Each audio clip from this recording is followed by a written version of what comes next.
মিথ্যা কথা বলা কোথাও কিন্তু জায়েজ নাই। মিথ্যা কথা বলা ইসলামে জঘন্য অপরাধ।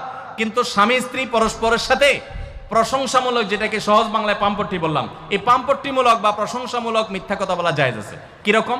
আবার এটা যাই এখন থেকে বাজার থেকে 500 টাকার কাপড় নিয়ে যায় বলেন 2000 টাকা দিয়ে কিনছি, এটা কিন্তু জায়েজ নাই।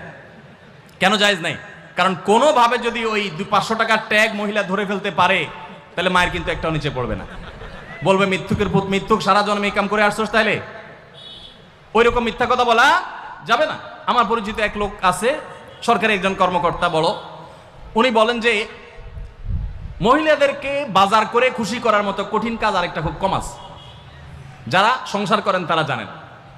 কারণ আমি একটা কথা প্রায় বলি, দুনিয়াতে বহু বুদ্ধিমান মানুষ আছে, বহু চালাক মানুষ আছে, কিন্তু একটাও চালাক বা বুদ্ধিমান স্বামী আছে বলে আমার মনে হয় না পৃথিবীতে।